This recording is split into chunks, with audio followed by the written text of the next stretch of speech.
Allahabad high court भर्ती 2024 के तहत जो हमारी हिंदी टेट सीरीज चल रही है, उसमें भी मुख्यतः जो हमने अंतिम 27 दिन में 27 टेस्ट लगाए हैं, उसका आज 14वें नंबर का टेस्ट देखेंगे दोस्तों। तो स्वागत है आप सभी का आपके अपने यूट्यूब चैनल ग्लोबल पत्रिका पर। आइए बिना देरी के शुरू करते हैं आज का टेस्ट और देखते हैं पहला प्रश्न।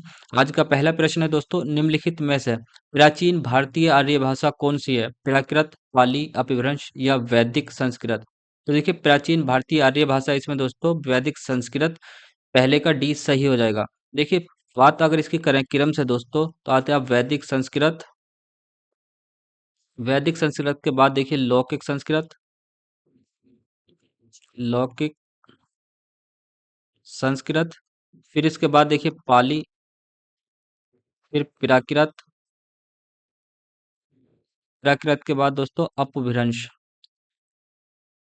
अपभ्रंश को अवहट के नाम से भी जानते हैं, अवहट। ठीक। और अवहट के बाद देखिए दोस्तों आधुनिक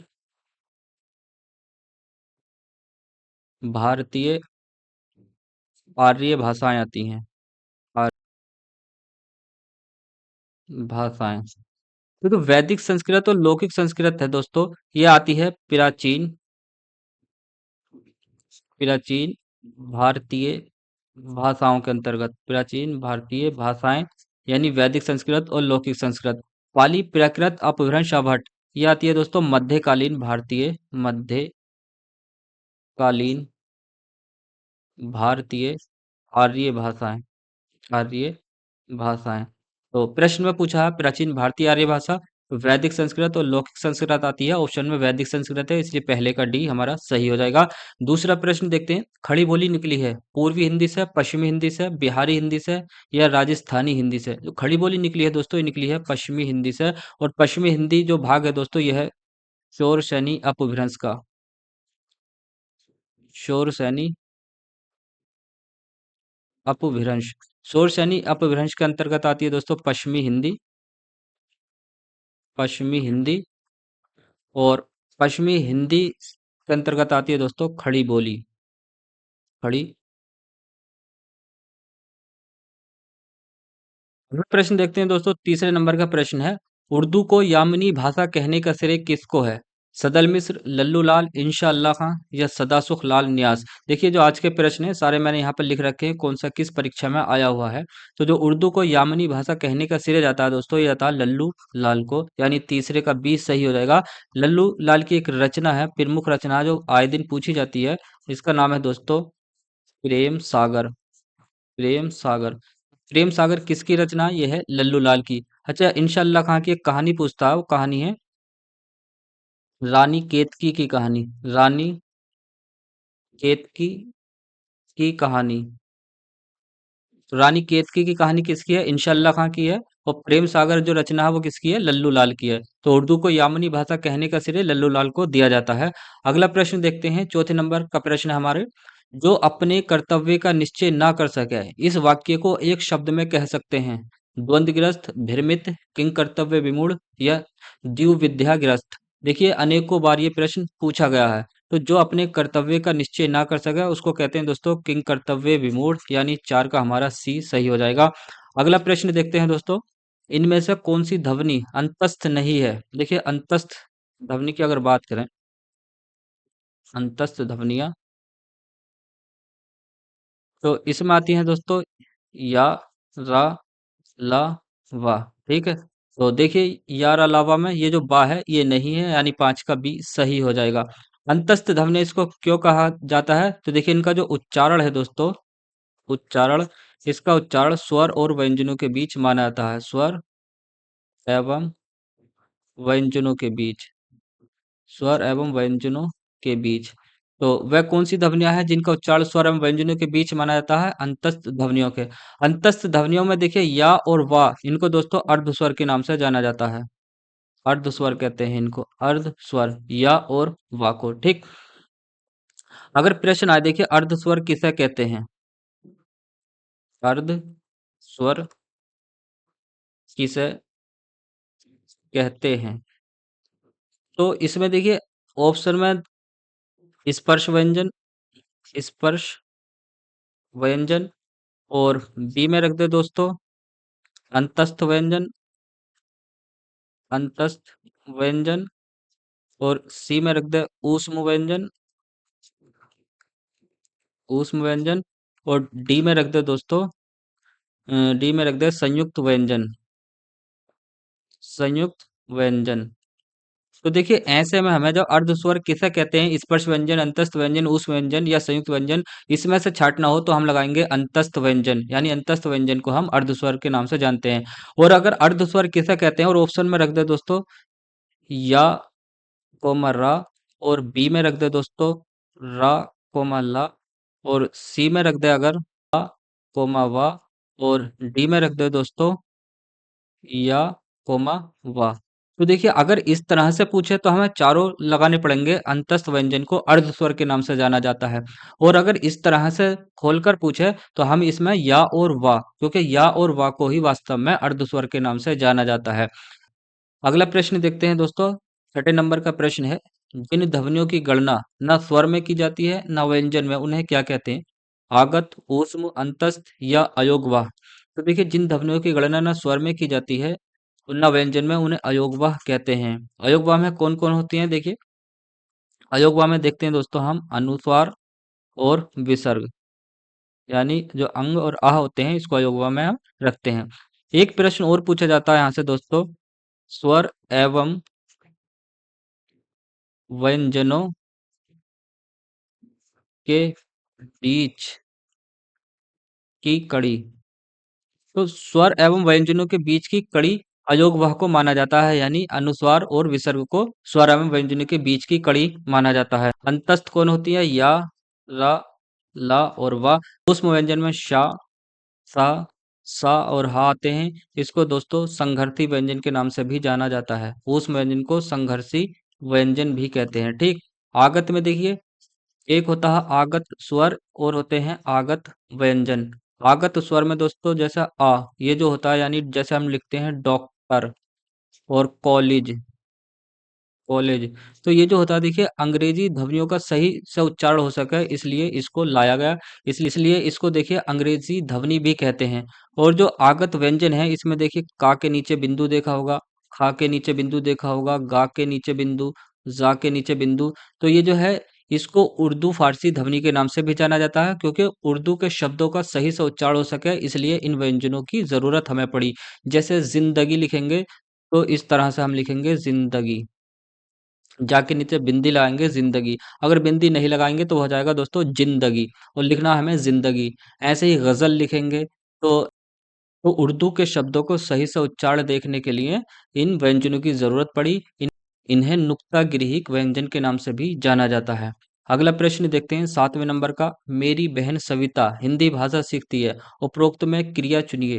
हिंदी बहन सीखती है या भाषा, तो क्रिया कौन सी हो जाएगी दोस्तों? सीखती है।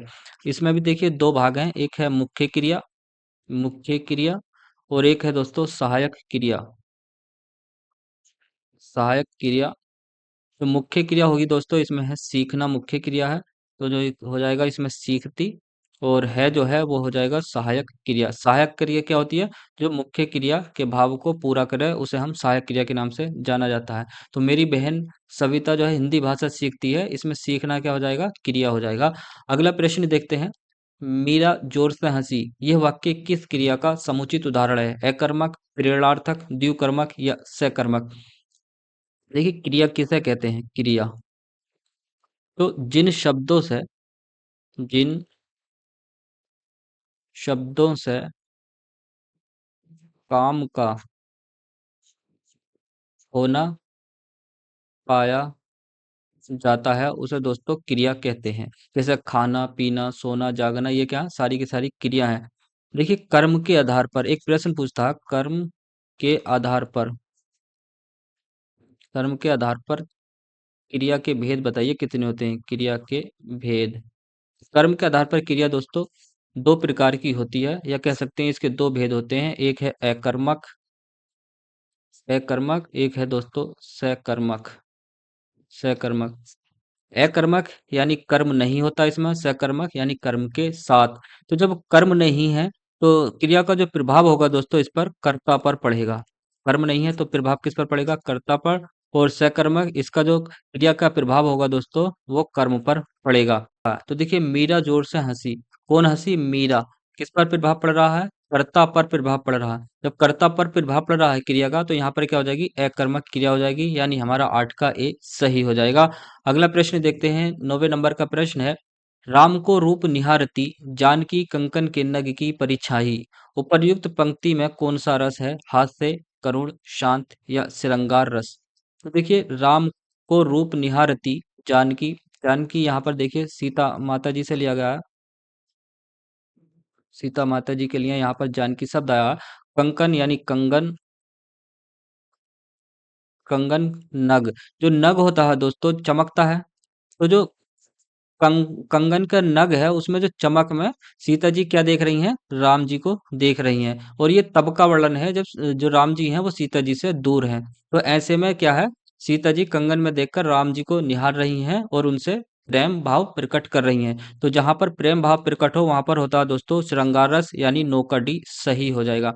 देखिए श्रृंगार रस को दोस्तों रस राज के नाम से भी जाना जाता है। रस राज के नाम से श्रृंगार रस को जाना जाता है। अच्छा देखिए श्रृंगार रस, इसके दो उपभेद होते हैं दोस्तों श्रृंगार रस के। एक होता है दोस्तों संयोग श्रृंगार रस, संयोग श्रृंगार रस। एक होता है दोस्तों वियोग श्रृंगार रस, वियोग श्रृंगार रस। संयोगांतर होता है इसमें। संयोग श्रृंगार रस जब प्रेमी प्रेमिका या स्त्री पुरुष कह लो या नायक नायिका कह लो, ये दोनों जब पास पास हों तब होता है दोस्तों श्रृंगार रस, यानी दोनों पास में हो और उस समय प्रेम का वर्णन किया जा रहा हो तो वहां पर संयोग श्रृंगार रस होता। और वियोग श्रृंगार रस में दोस्तों पति पत्नी, जो नायक नायिका या अर्थात स्त्री पुरुष, ये जो होते हैं दूर दूर होते हैं। और दूर दूर होते हुए दोस्तों आपस में जब प्रेम होता है इनमें, तो वहां पर होता है वियोग श्रृंगार रस, यानी दूर रहकर जो मिलने की चाहत होती है उसको हम वियोग श्रृंगार रस में कहते हैं। सबसे अच्छा एग्जाम्पल अगर देखा जाए दोस्तों संयोग श्रृंगार रस या वियोग श्रृंगार रस का, तो देखिए जो आज के समय में अरेंज मैरिज है, अरेंज मैरिज में यानी घर वाले लड़की को जाकर पसंद करते हैं और लड़की वाले लड़के को जाकर पसंद करते हैं। तो ऐसे में क्या होता है? देखिए दोनों का रिश्ता हो जाता है और रिश्ता होने के बाद दोस्तों आज का जो समय है वो देखिए मोबाइल का समय है। तो दोनों क्या होता है उसके बाद मोबाइल पर बात करना शुरू कर देते हैं।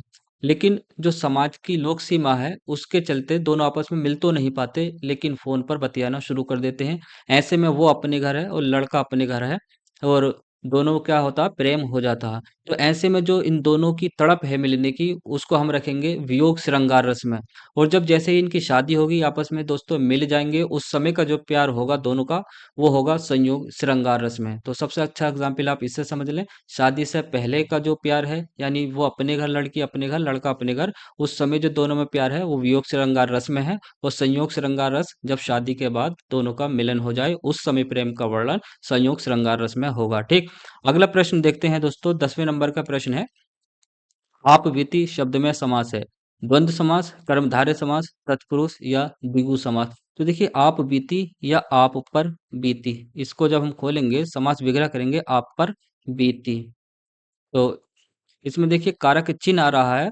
तो इस कारण ये हो जाएगा दोस्तों तत्पुरुष समास, यानी 10 का हमारा सी सही हो जाएगा।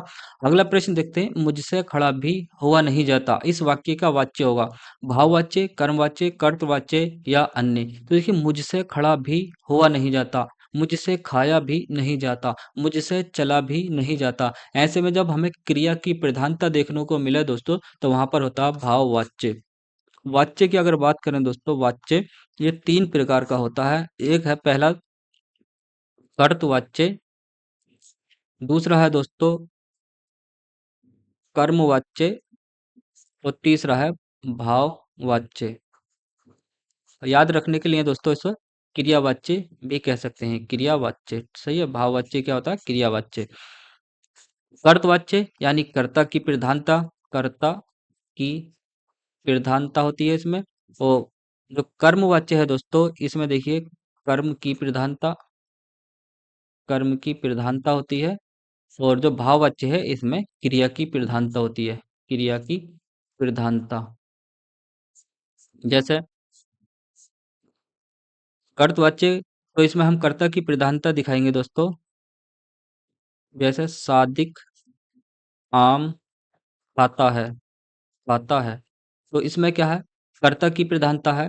यहाँ पर लिखेंगे दोस्तों दूसरे में कर्मवाच्य में सादिक के द्वारा आम खाया जाता है। सही है।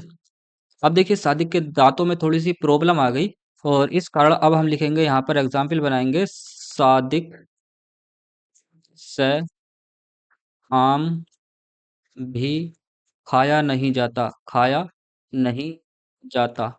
तो यहाँ पर यह देखिए खाया भी नहीं जाता, यहाँ पर क्रिया की प्रधानता देखने को मिल रही है, तो यहाँ पर होगा भाववाच्य। तो कर्तवाच्य में कर्ता की प्रधानता, सादिक आम खाता है। कर्मवाच्य, इसमें कर्म की प्रधानता, सादिक के द्वारा आम खाया जाता है, आम पर जोर देंगे। और क्रिया में, यानी जब क्रिया की प्रधानता हो तो वहां पर भाववाच्य, यानी सादिक से आम भी खाया नहीं जाता। तो ऐसे ही यहाँ पर है, मुझसे खड़ा भी हुआ नहीं जाता, तो भाववाच्य हो जाएगा यहाँ पर, यानी 11 का हमारा ए सही हो जाएगा। अगला प्रश्न देखते हैं, बच्चे बस से पाठशाला जाते हैं, इस वाक्य में कौन सा कारक है, अपादान, संप्रदान, कर्म या करण। देखिए बस से, तो कर्ता ने कर्म को करण से, करण के साथ दोस्तों जो से आता है, से या द्वारा, इसका मतलब ये साधन या माध्यम की बात वहां पर की जाती है, साधन या माध्यम। तो यहाँ पर साधन और माध्यम क्या है, बस है, तो बच्चे बस से पाठशाला जाते हैं, इस प्रकार से कर्ण जो होगा हमारे यहाँ पर करण कारक हो जाएगा, यानी 12 का डी सही हो जाएगा। अगला प्रश्न देखते हैं। तो इतना ही था दोस्तों, 12 प्रश्न थे आज के में। आज की वीडियो अगर आपको पसंद आई हो तो इसे अपने दोस्तों के साथ ज़रूर शेयर करें, और एक बात और दोस्तों, जो वीडियो है इसको लाइक ज़रूर कर दिया करें, क्योंकि ये बताया गया है जैसे हमारी जो वीडियो है अभी ग्रो नहीं कर पा रही, उसका ये मतलब है कि उस पर लाइक नहीं आ पा रहे हैं। अगर लाइक और कमेंट्स नहीं आएंगे तो यूट्यूब को क्या लगेगा कि वीडियो नापसंद की जा रही है लोगों के द्वारा। तो आपको अगर हमारी वीडियो पसंद आ रही हो तो आप इसको ज़रूर लाइक करें और कमेंट भी करें। कमेंट में दोस्तों अपना सुझाव दे सकते हैं, तो उन सुझावों पर भी काम किया जाएगा, क्योंकि अभी क्या हमारी शुरुआत है। हम तो आज के लिए इतना ही दोस्तों। जय हिंद, जय भारत।